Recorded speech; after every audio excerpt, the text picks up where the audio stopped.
En janvier 1918, la Grande Guerre entamait sa 5e année. Le corps canadien récupérait après de dures batailles, dont celle de la crête de Vimy, de la côte 70 et de Passchendaele. À la fin de 1917, il y avait plus de 35 000 Canadiens morts ou blessés. Les frères Swanston de Meriton, en Saskatchewan, étaient très au fait des pertes subies au sein de leur groupe depuis l'enrôlement dans les premiers jours de la guerre. En janvier, Vic, Hearn et les autres grognards du 5e bataillon qui avaient survécu posèrent pour une photo de groupe mettant clairement en évidence les pertes subies depuis 3 ans, soit depuis leur arrivée en France. Comme rien ne laissait présager la fin de la guerre, le moral au sein des vétérans commença à flancher. L'enthousiasme qui avait marqué le goût de l'aventure en 1914 fit place à la fatigue, au désenchantement et au découragement. En France, avec son bataillon, Vic se confia à son journal. 28 janvier 1918. Bombardement intensif depuis 10 jours. Je commence à me demander comment diable certains des anciens ont pu éviter les coups.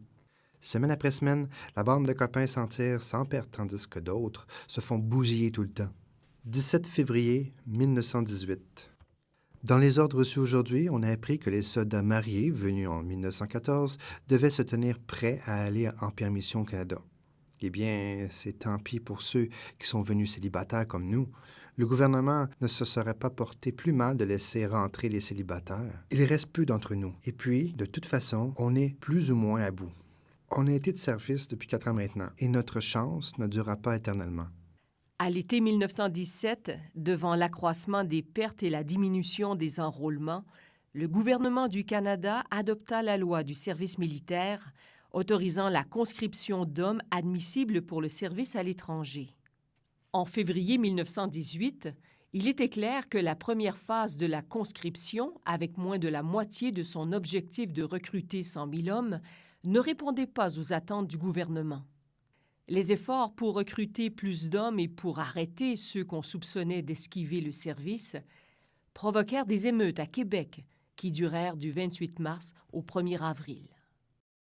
L'intervention du gouvernement pour mater les émeutiers eut pour résultat au moins 4 morts chez les civils. Plusieurs autres furent blessés ou emprisonnés. Le 20 avril, avec la menace réelle de l'attaque allemande, le gouvernement canadien annula toutes les exemptions à la conscription, y compris celles qui avaient été accordées auparavant aux fermiers et aux travailleurs agricoles. Cette décision fut très mal reçue et entraîna davantage de protestations des fermiers de l'Ontario et du Québec.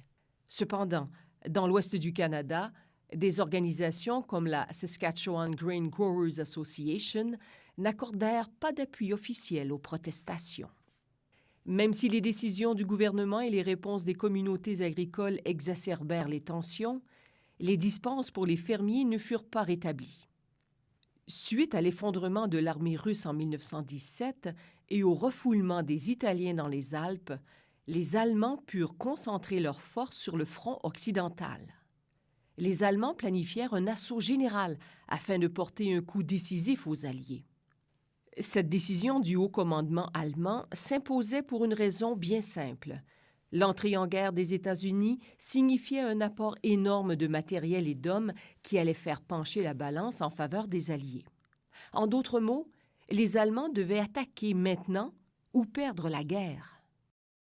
Le général Ludendorff, qui élabora la stratégie allemande, concentra l'offensive du printemps en un assaut colossal mené par des formations très motivées et lourdement armées, les Sturmtruppen ou troupes d'assaut. Son plan prévoyait que ces unités, de leur propre initiative, écraseraient les ennemis en première ligne, déborderaient les places fortes et attaqueraient loin dans les zones arrières vulnérables. Selon cette stratégie, des vagues d'assaut successives exploiteraient des percées et nettoieraient les poches ennemies. Ludendorff expliquait ainsi l'attaque dans son journal de guerre « Nous allons percer un trou, le reste suivra ». L'offensive allemande commença le 21 mars contre les forces britanniques dans le théâtre d'opération de la Somme. Dès le début, l'attaque connut un succès foudroyant en balayant les formations britanniques, en frappant loin dans les zones arrières et en menaçant de couper complètement la ligne alliée. La vitesse et la férocité de l'attaque causa presque la panique chez les Alliés, obligeant le général Haig à émettre une ordonnance désespérée le 11 avril qui disait « Adossé à la paroi, ayant foi en notre cause, chacun de nous doit se battre jusqu'au bout. » Néanmoins, malgré les succès initiaux, le plan allemand n'était pas sans faille. Comme Ludendorff donnait à des unités de tête le loisir d'aller où les menait leur succès, elles avaient tendance à éviter naturellement les lieux fortifiés, ce qui rendait l'avance irrégulière, de sorte que le quartier général allemand peinait à donner des ordres et à maintenir la cohérence au moment où la situation se développait. Mais surtout, les troupes allemandes de tête vinrent à manquer du ravitaillement nécessaire pour maintenir leur avance. Ainsi, malgré les victoires allemandes initiales, les Alliés résistèrent et les attaques des troupes d'assaut allemandes s'affaiblirent et la crise se résorba. Afin de maintenir son avantage, Ludendorff lança désespérément une série d'offensives jusqu'à la mi-juillet. Comme il ne se trouvait pas dans les zones ciblées, le corps canadien s'en tira assez bien. Le haut commandement britannique envisagea de scinder le contingent canadien et d'en assigner les divisions où c'était nécessaire. Mais le général Curie refusa, prétextant que ses hommes se battraient mieux s'ils étaient unis en tant que force nationale. Agacé, le général Haig nota dans son journal de guerre « Je ne peux m'empêcher de penser que certains, au Canada, se considèrent comme des alliés plutôt que des citoyens de l'Empire. » Néanmoins, il accepta la suggestion de Curie et donna l'ordre aux Canadiens de se préparer à une contre-offensive plus tard au cours de l'été. Alors que des batailles faisaient rage le long des tranchées, le combat s'étendait aussi aux cieux. Les pilotes alliés s'étaient distingués dans les duels aériens et les raids, mais les événements de 1918 mirent à rude épreuve leur capacité ainsi que leur endurance. Malgré les avancées technologiques, les conditions de vol avaient des conséquences néfastes pour les pilotes. Sam et Neil Taylor de Yellowgrass, en Saskatchewan, s'étaient enrôlés en 1916 et avaient joint ce qui allait bientôt devenir la Royal Air Force. En 1917, l'avion de Neil fut abattu au-dessus de Cambrai et celui-ci fait prisonnier. Sam continua la lutte, se perfectionnant et s'avérant un redoutable pilote de chasse. Les pilotes qui volaient en 1918 faisaient face à une multitude de dangers, du combat aérien aux défaillances mécaniques. Si on équipait les pilotes allemands de parachutes, les autorités britanniques refusaient d'en faire autant pour leurs navigateurs, craignant que ceux-ci abandonnent leurs appareils endommagés au lieu d'atterrir. Par conséquent, de nombreux pilotes trouvèrent la mort en s'écrasant avec leurs machines. On compta Sam Taylor parmi eux. Le 7 juillet, son avion fut abattu près de la ligne de front dans le nord de la France et le pilote mourut dans l'écrasement. Au camp de prisonniers d'Holzminden en Allemagne, Neil eut vent de la mort de son frère. Son collègue, l'officier R.M. Foster, lui décrivit le dernier combat de Sam. Sammy, votre frère, était en mission avec 2 autres pour intercepter des communications et attaquer les avions d'artillerie allemands. Il a attaqué l'un des avions d'artillerie et l'a poursuivi plusieurs milles derrière les lignes de front. Apparemment, il n'avait pas détecté les nombreux biplans ennemis qui venaient dans son dos, masqués par le soleil. Ces avions ont tout de suite attaqué en piqué, alors que Sammy tournait et attaquait un biplan qu'il a abattu et que nos hommes des tranchées ont vu s'écraser. Malheureusement, un autre avion avait pris position derrière lui et l'a abattu. Il s'est écrasé juste devant notre ligne de front, près de Hamel, au nord-est de Villers-Bretonneux. Les Australiens l'ont retrouvé durant la nuit et ont pu constater qu'il avait été tué sur le coup. On l'a enterré juste derrière Hamel et enregistré sa tombe.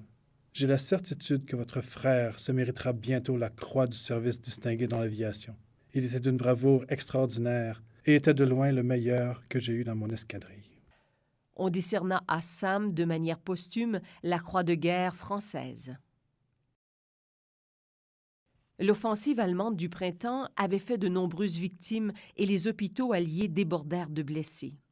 Pour empirer les choses, l'intensification des raids aériens allemands sur le front occidental mettait davantage en péril les hôpitaux britanniques et canadiens en France. Les hôpitaux militaires faisaient partie d'un réseau de camps et de stations répondant aux besoins des troupes alliées. Affectée à l'hôpital général canadien numéro 3, l'infirmière militaire Gladys Matheson d'Onion Lake, en Saskatchewan, arriva en France pour prendre ses fonctions le 9 mai 1918. Number 3 Canadian General Hospital consisted of groups of huts, each unit of 3 making up a ward. I was assigned to duty in Ward O, reserved for medical cases, pneumonia and such illnesses, or shell shock, which we were only beginning to recognize as serious illness. Each hut was built to accommodate about 25 cases. Heavy convoys of wounded men came from the front, and they had to be crowded in wherever there was space, even for stretchers. On Sunday night, May the 19th, we experienced our first air raid. Several girls went to the dugouts, but we were there only briefly. They were crowded and quite inadequate shelters.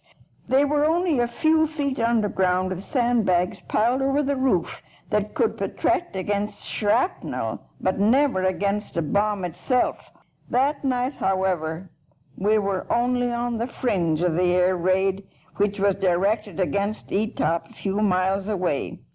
The hospitals there suffered heavy casualties. 2 of our own Canadian sisters were killed, and another died later of wounds. She was Margaret Lowe, my senior at the Winnipeg General Hospital, a lovely girl whom I had always admired. L'attaque dura 2 heures et 15 avions allemands larguèrent sans cesse bombes sur Étaples. 10 hôpitaux canadiens et britanniques furent touchés et parmi le personnel, les patients et les civils. Il y eut 840 victimes. Ces attaques ne furent pas les dernières.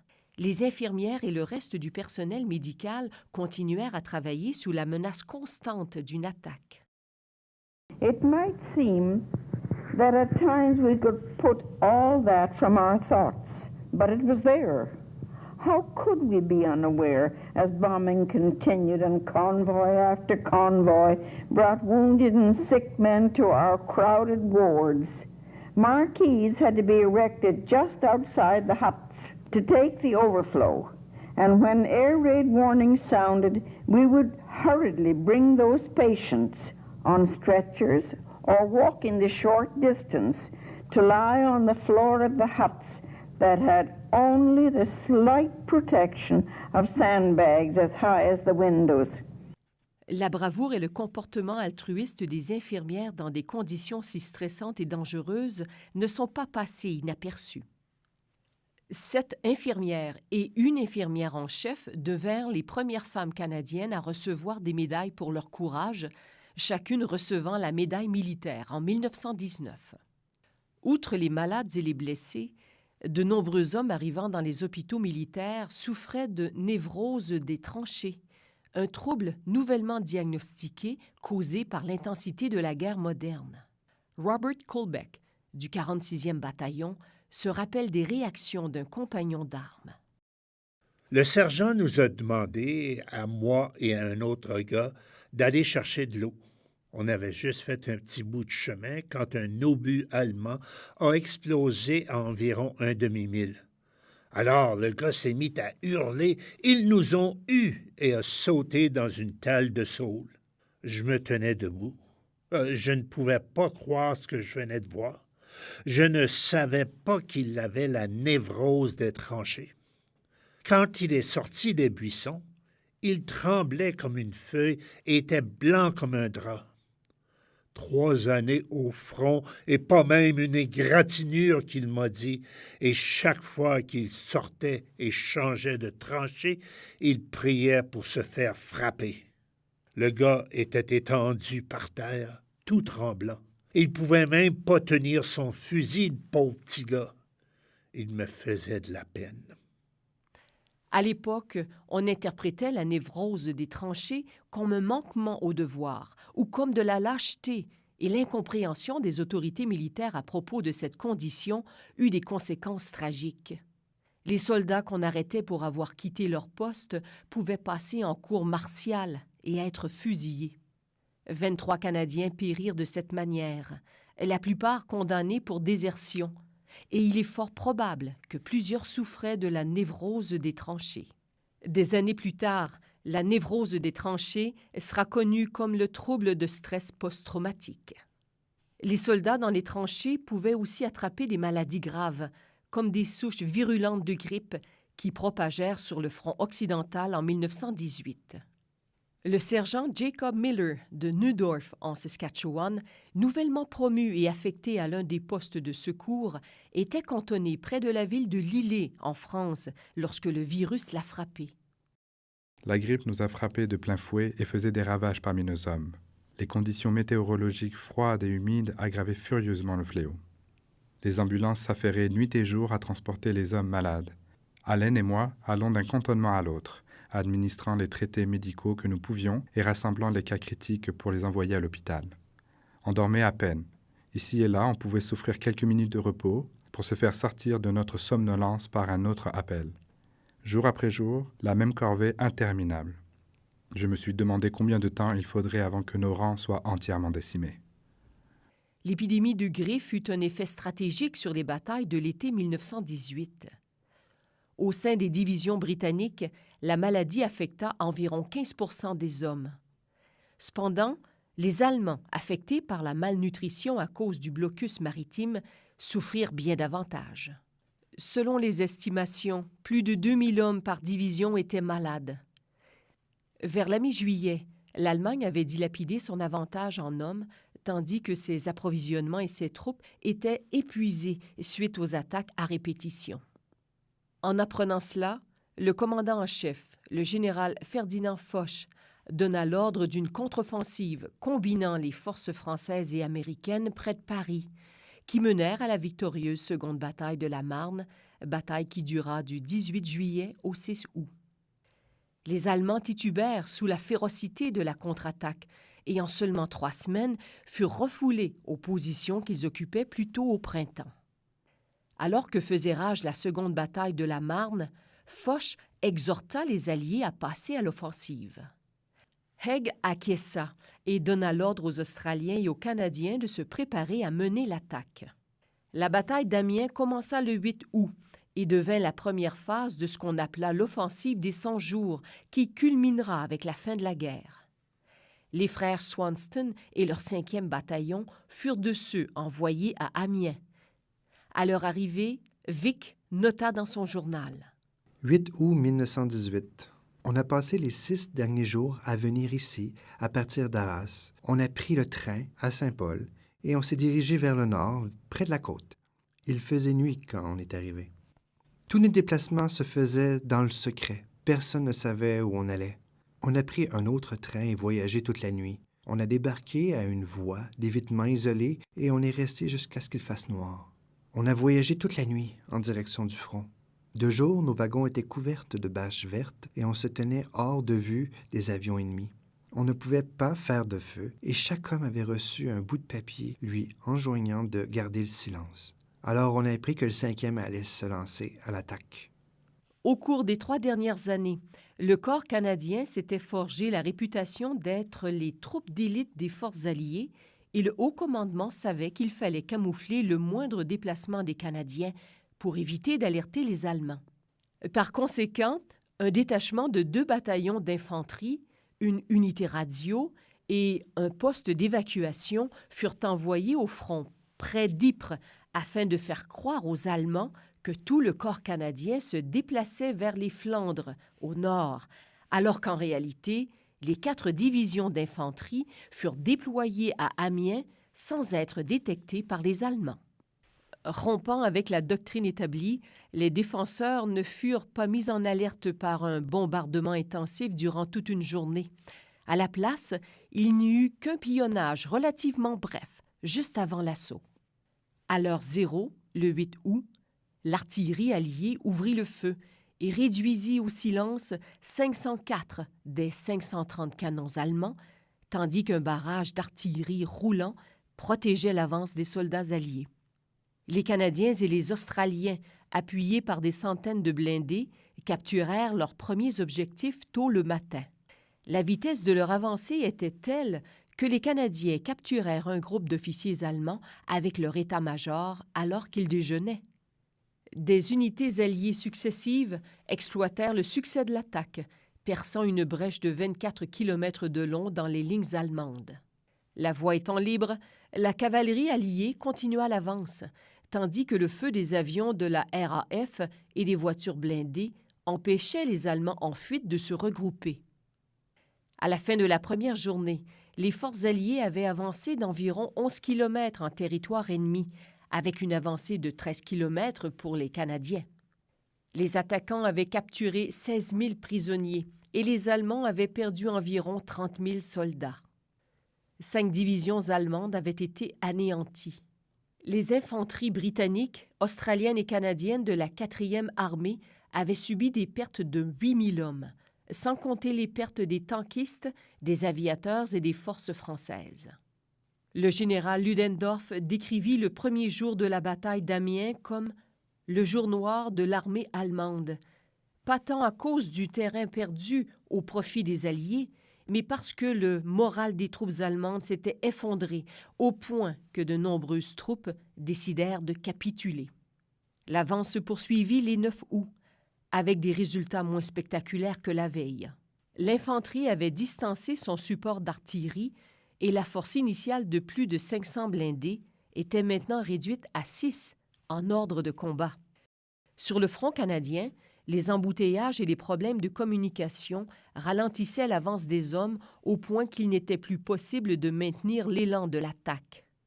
Néanmoins, au 10 août, des indices laissaient présager un retrait des Allemands du saillant que ceux-ci avaient capturé au printemps.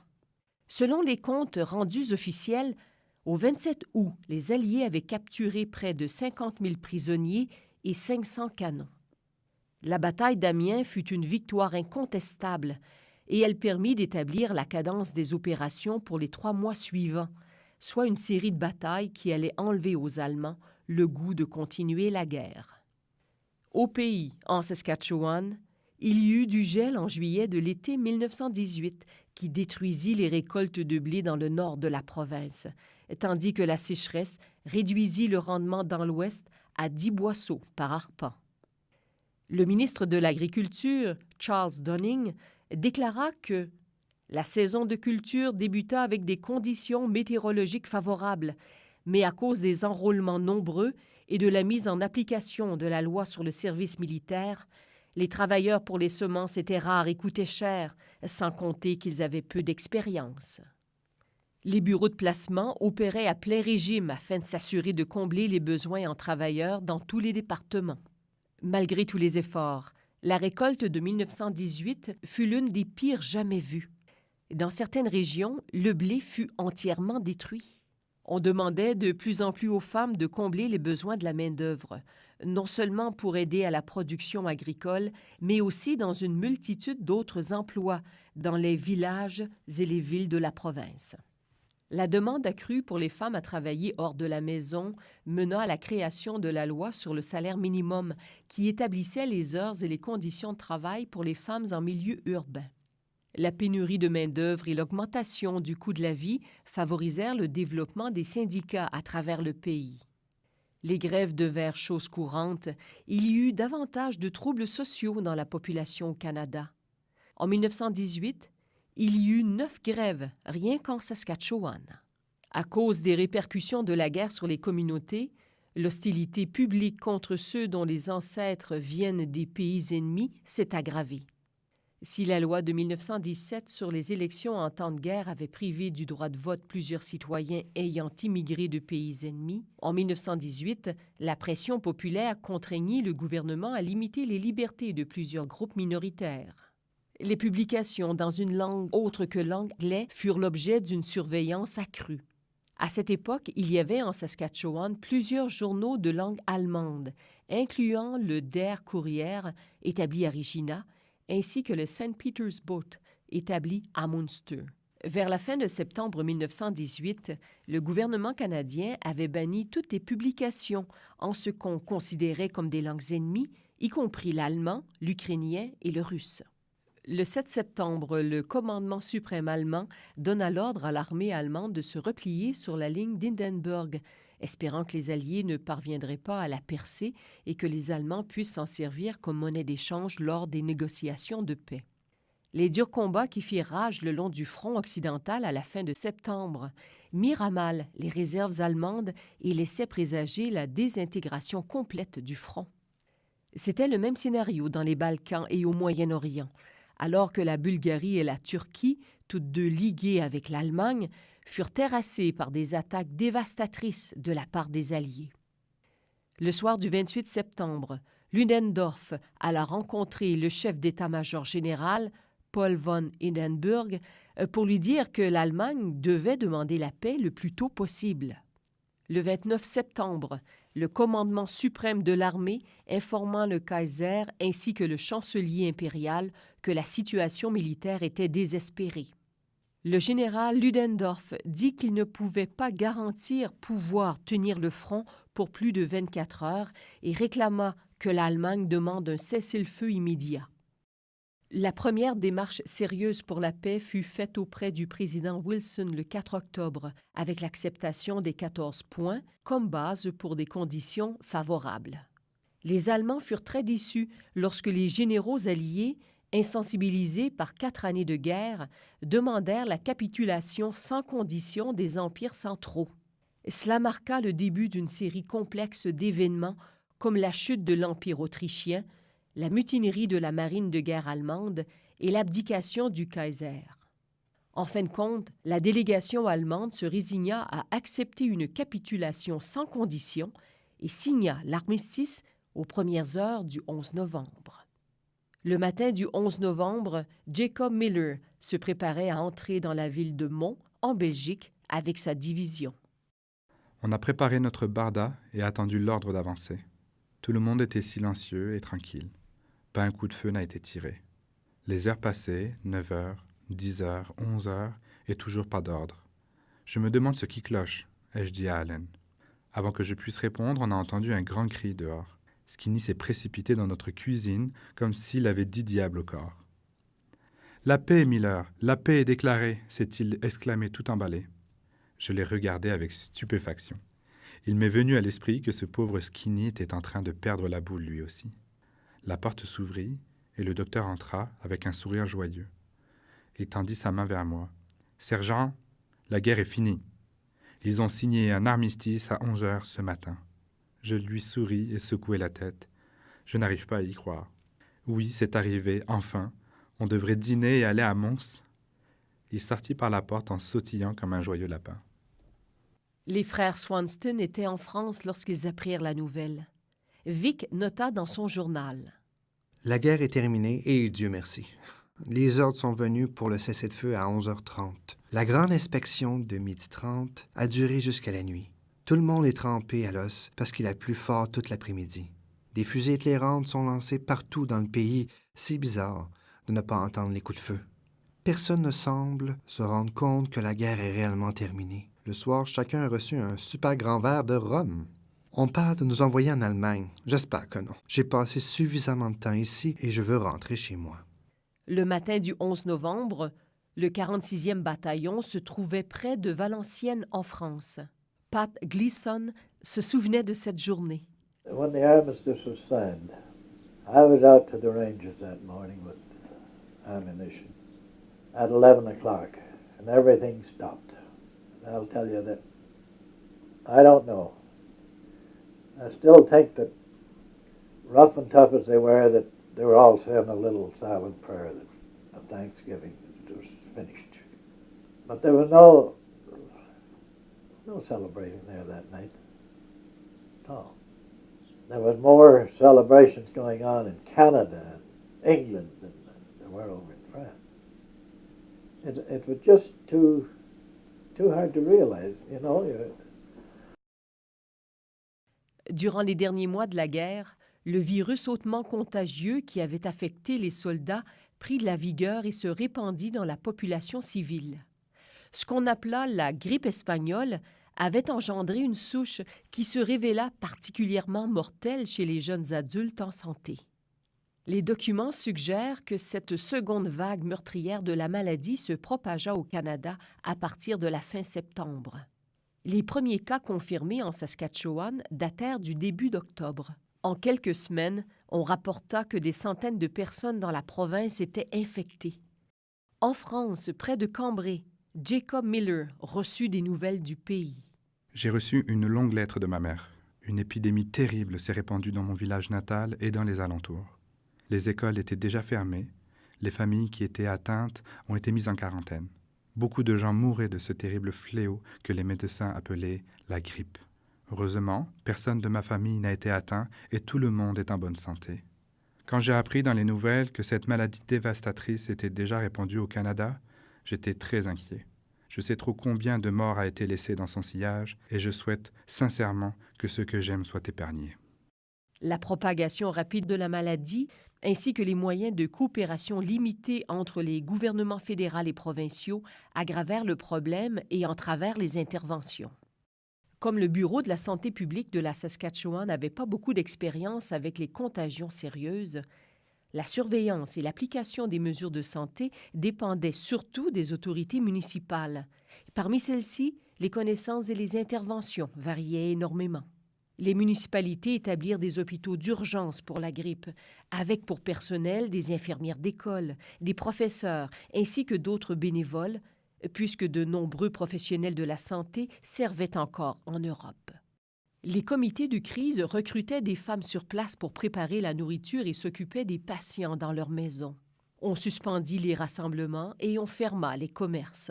Quand la maladie infectait des familles, leurs fermes étaient abandonnées ou négligées. Parmi les endroits les plus touchés, on compte les réserves des Premières Nations ainsi que les pensionnats autochtones. Gwen Hamlin vivait avec sa famille dans la réserve de Key, dans le sud-est de la Saskatchewan en 1918. Quand la grippe a frappé la réserve, c'était terrible. Mon frère et moi l'avions attrapé et on nous gardait dans la chambre du sud-ouest, faisant face à l'église. On avait l'habitude de s'asseoir dans le lit et de regarder qui creusait les tombes, car il semblait que tout le monde aidait jusqu'au moment d'attraper le virus. À l'époque, un certain Moses Brass habitait près de chez nous. Il avait 2 enfants, dont un garçon avec qui il jouait, et une petite fille. La grippe a décimé la famille au complet. Moses a aidé à creuser la tombe de ses enfants, puis celle de sa femme, puis il l'a attrapée. Eleanor Dieter, de la colonie de File Hills, se souvient de la venue de la grippe dans sa communauté. Tous les voisins étaient atteints et toute ma famille était alitée avec la grippe, y compris mon père et moi. Ma mère a été épargnée, sans doute parce qu'elle l'avait eu l'hiver précédent. Elle a dû s'occuper de nous en plus de ses tâches habituelles. On avait 5 ou 6 vaches laitières à ce moment-là. Maman les a toutes traites, puis elle a nourri et abreuvé les chevaux, le bétail, les porcs et les poules. On livrait beaucoup de lait dans ce temps-là et on était bien payés. Quand la grippe a frappé, l'instructeur agricole venait chez nous tous les matins pour ramasser des gallons de lait afin de les distribuer aux malades. Papa n'a jamais demandé son dû. Il donnait sans compter pour aider de son mieux les gens malades. À travers le Canada, le taux de mortalité des Autochtones vivant dans les réserves dépassait de 5 fois la moyenne nationale et c'était même encore plus élevé en Saskatchewan. L'armistice de novembre ne changea rien à l'épidémie. Ce même mois, il y eut 2500 morts de plus, rien qu'en Saskatchewan. En janvier, plus de 5000 personnes étaient mortes de la grippe en Saskatchewan.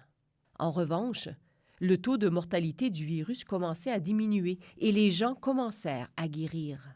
L'épidémie fit plus de victimes partout dans le monde que n'en fit la Première Guerre mondiale. On estime à 100 millions le nombre de personnes qui périrent de la maladie, dont plus de 50 000 Canadiens. Ce dernier chiffre correspond grosso modo au nombre de Canadiens tués sur les champs de bataille en Europe. Même si la paix venait d'être déclarée, cela prendra du temps avant de pouvoir rapatrier tout le personnel militaire canadien. Plus de 4000 soldats avaient été envoyés en Russie plus tôt en 1918 dans un vain effort pour contrer l'expansion du bolchevisme. D'autre part, des détachements canadiens ont dû rester en garnison en Belgique et en Allemagne pour une partie de l'année 1919. Vic et Ern Swanston étaient de ces derniers. Alors qu'ils traversaient le nord de la France et la Belgique pour se rendre en Allemagne, ils rencontrèrent de nombreux réfugiés qui rentraient dans des maisons crevées par les obus.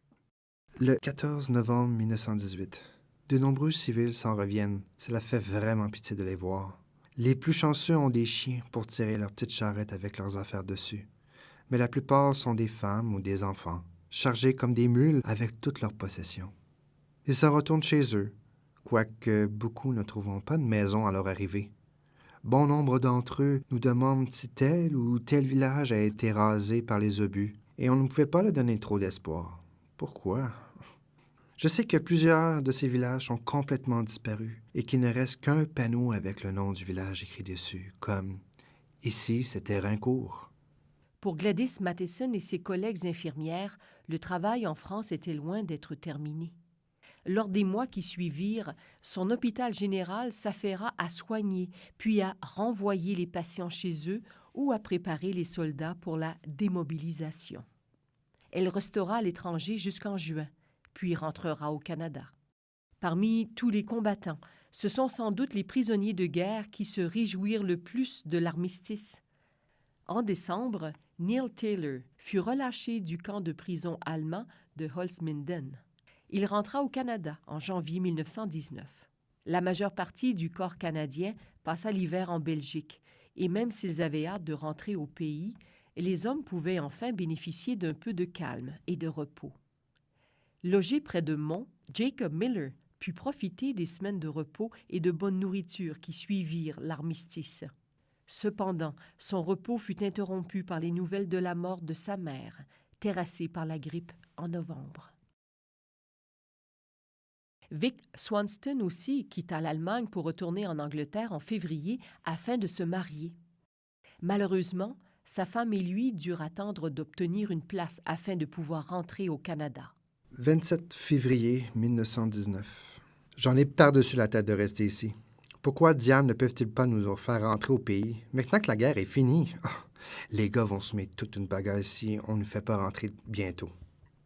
Pour le personnel canadien à l'étranger, la démobilisation ne se réalisait pas assez vite. S'il y avait des engagements à fournir des hommes pour de courtes périodes en Allemagne et en Belgique, en revanche, le gouvernement canadien peinait à mettre en œuvre les procédures de rapatriement. L'armistice tombait à un mauvais moment, puisque l'hiver rigoureux, les ports pris dans les glaces et les chemins de fer vétustes compliquaient les choses pour rapatrier les soldats aussi rapidement qu'ils l'auraient souhaité. La promesse faite plus tôt, première arrivée, première entrée, que préféraient les vétérans, fut rompue et on fit plutôt rentrer les hommes avec leur unité, indépendamment du temps de service. Cette décision fut une déception cruelle pour de nombreux hommes. La situation fut exacerbée par la politique ad hoc de faire entrer au pays les conscrits non formés et par le fait qu'on donna préséance à la 3e division, qui comprenait un grand nombre de conscrits avec peu de services, au détriment de divisions plus aguerries. Tout cela contribua à cultiver un environnement toxique qui dégénéra en contestations violentes. Entre novembre 1918 et juin 1919, il y eut 13 incidents, qu'il s'agisse d'émeutes ou de désordres impliquant des troupes canadiennes en Angleterre. Le pire incident se produisit les 4 et 5 mars à Kinmel Park, où environ 800 hommes se révoltèrent. Résultat, 5 morts et 23 blessés. Les commandants rappelèrent sèchement à tous les hommes qu'il était de leur devoir de réprimer tout comportement anarchique. Il semble que cela ait eu un effet modérateur sur les troupes et les troubles se résorbèrent. Au printemps, la réouverture des voies maritimes permit enfin de ramener plus rapidement les soldats au Canada. Le 12 mars, Jacob Miller et son bataillon quittèrent Bramshott pour se rendre à Liverpool, où ils montèrent à bord du Baltique en route pour le Canada. Après avoir débarqué, il rentra chez lui en train. Sa jeune sœur, Frida, se souvint des retrouvailles. C'était un jour de joie quand Jacques est rentré de la guerre. Il avait l'air malade, et avait pris de l'âge. Il avait grisonné aux trempes et semblait beaucoup plus sérieux. Pas étonnant qu'il ait changé, passé de longs moments dans des tranchées boueuses, manger du bœuf salé et parfois se protéger des tirs ennemis en empilant des cadavres au lieu de sacs de sable. Mars fut aussi l'occasion de retrouvailles pour les frères Vic et Ern Swanston. Ern arriva en Angleterre le 16 mars, en compagnie de la mascotte Billy la chèvre, usée par la guerre. En dépit de vive résistance de la part des autorités, le bataillon put faire embarquer son compagnon Cornu pour le rapatrier au Canada. 10 avril 1919. Ern est en mer aujourd'hui. On a eu un mal fou avant que les autorités nous laissent monter le vieux bouc. Mais vous pouvez me croire que cette mascotte est venue de l'Ouest avec nous, a survécu à la maudite guerre au front, a été gazée à la 2e bataille d'Ypres, blessée par les shrapnel à Festubert, et elle rentre contre vents et marées, contre l'armée et la marine britannique. Depuis, de toute façon, pour eux, c'est trop de paperasserie pour la laisser en Europe. Ern et Billy arrivèrent à Winnipeg le 23 avril. Ern nota l'arrivée dans son journal. Jour froid, neige intermittente, entrée à Winnipeg à 8 heures. La petite fille qui nous a donné le book en 1914 nous a rencontrés à la gare. Elle a grandi la petite. Et elle était ravie de revoir le vieux Billy. Ses parents, partis de Broadview, s'étaient installés ici pendant la guerre. On prend le book avec nous jusqu'à Regina, puis on l'enverra à la fille à partir de là. Le 46e bataillon était parmi les dernières unités à rentrer au pays. La ville de Moose Jaw déclara un jour de congé pour célébrer l'arrivée du bataillon. Le 9 juin, les hommes qui revenaient d'Europe furent accueillis à la gare, puis escortés par des fanfares et une foule en liesse, alors qu'ils marchaient sur la rue principale jusqu'au manège militaire où ils furent officiellement démobilisés. À la fin de l'été, pratiquement tous les soldats canadiens étaient de retour au pays. Le 23 août, Vic Swanston et sa nouvelle épouse Florence arrivèrent à Regina, où ils rencontrèrent Ern. Ceux-ci et d'autres comme eux allaient s'installer en Saskatchewan pour leur nouvelle vie de couple. Les pressions des années de guerre eurent un impact considérable sur la Saskatchewan. Elles mirent en évidence les forces et les faiblesses de la province, ainsi que les relations entre les gens, mais elles provoquèrent aussi des changements et insufflèrent de la fierté pour ce qui avait été accompli.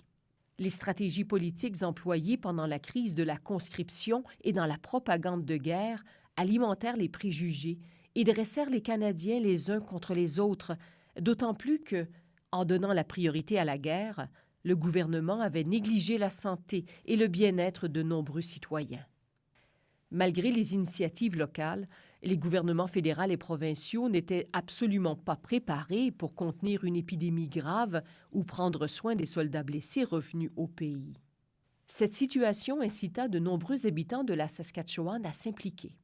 Ceux qui militaient pour une amélioration des soins de santé en milieu rural, y compris Violet McNaughton, ainsi que le Saskatchewan Grain Growers Association, demandèrent que l'on donne aux femmes des connaissances médicales et que l'on fasse plus d'efforts pour envoyer des médecins et des infirmières dans les communautés rurales isolées.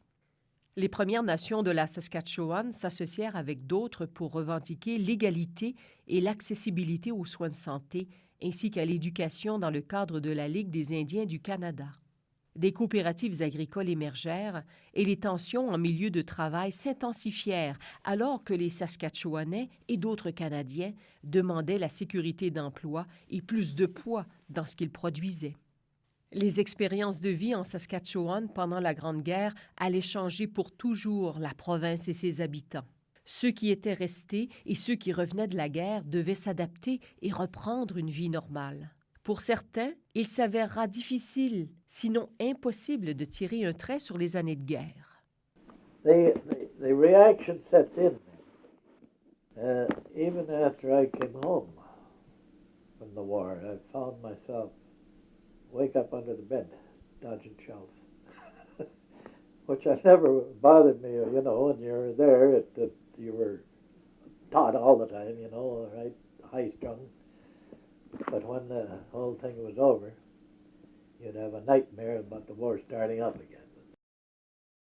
La Première Guerre mondiale prit fin officiellement le 28 juin 1919 avec la signature du traité de Versailles. C'était une victoire incontestable pour les Alliés, mais la rigueur du traité mena à une paix sous le signe de l'instabilité et de la controverse. Pour l'Allemagne, Versailles fut une humiliation totale.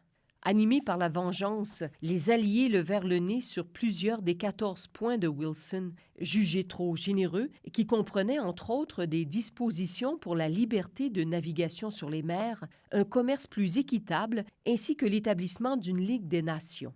Le premier ministre français Clémenceau aurait dit, à la blague, « 14 points, mais cela est un peu fort. Le bon Dieu n'en avait que 10. » En fin de compte, l'Allemagne dut accepter de céder des territoires, y compris l'Alsace-Lorraine ainsi que la Pologne telle qu'on la connaît aujourd'hui. Elle pouvait conserver la région frontalière de la Rhénanie, mais il lui était strictement défendu de la renforcer militairement. L'Allemagne devait aussi accepter de payer des réparations de guerre énormes qu'il faudrait au moins 50 ans à honorer. Enfin, elle devait publiquement reconnaître et accepter l'entière responsabilité de la guerre. Pour de nombreux Allemands, cette dernière clause fut la plus dure à accepter. L'Allemagne d'après-guerre, désarmée et humiliée, devint une république faible et éphémère. Les rancœurs et les frustrations, réelles ou imaginaires, allaient contribuer à l'essor du fascisme. Aussitôt après la guerre, le monde se sentait écœuré, endetté et désabusé. Les intellectuels ainsi que les citoyens ordinaires remettaient en question les notions de progrès humain et de logique scientifique que les générations d'avant-guerre considéraient comme allant de soi. Les écrivains parlaient d'une génération perdue, tandis que les artistes se démenaient pour dépeindre les horreurs de la guerre. Si les économies des pays de l'Ouest se relevaient lentement, quoique de manière inégale, des efforts de guerre, il n'en fut pas de même pour l'économie de nombreux pays de l'Est qui, aux prises avec l'inflation d'après-guerre, parvenaient à peine à rebâtir. Les foules en liesse de novembre 1918 ne s'en rendaient pas compte, mais dans les cendres de la Première Guerre mondiale rougeoyaient les braises de la Seconde. On dit souvent que le Canada et les autres territoires britanniques acquirent fierté, gloire et autonomie politique suite à leur implication dans la Grande Guerre, mais il fallut pour cela payer un prix exorbitant. Sur 10 Canadiens qui servirent dans la Première Guerre mondiale, l'un d'eux ne revint jamais au pays. Aujourd'hui, à cause de la Grande Guerre, il y a plus de 60 000 Canadiens qui reposent dans les cimetières de guerre en France et en Belgique. D'autres gisent au Royaume-Uni, au Moyen-Orient, au nord de la Russie et en Sibérie. Plusieurs perdirent la vie en mer. En Saskatchewan, pendant la Première Guerre mondiale, plus de 80 000 hommes s'enrôlèrent dans le corps expéditionnaire canadien, soit environ 42 % de la population de sexe masculin en âge de porter les armes. Parmi ceux-ci, 6 400 moururent pour l'honneur de leur pays et plusieurs autres revinrent blessés au corps, à l'esprit ou à l'âme. Peu de membres du corps canadien étaient des soldats de métier. Il s'agissait d'une force surtout composée de citoyens et dirigée par ceux-ci. Hommes et femmes, ils venaient de tous les horizons et de différentes origines ethniques. Ils étaient venus pour servir et le pays se ressentit profondément de ceux qui ne purent rentrer. Néanmoins, l'émergence du sentiment d'unité nationale qui se développa chez les Canadiens en Europe se trouva galvanisée dans le creuset de la guerre. Les hommes et les femmes qui servirent sur les champs de bataille depuis Ypres jusqu'aux 100 jours rapportèrent avec eux une fierté nationale qu'ils n'avaient jamais ressentie auparavant et qu'ils allaient préserver et partager. La Première Guerre mondiale prit fin il y a maintenant 100 ans, et les fiers vétérans ont maintenant quitté ce monde pour passer à l'histoire. La portée et l'ampleur des sacrifices faits par ces hommes et femmes suscitent encore aujourd'hui notre admiration. Ainsi, tous les 11 novembre, les Canadiens se recueillent pour honorer les morts et pour méditer sur ce poème composé dans un champ dévasté par la guerre en Flandre il y a très longtemps.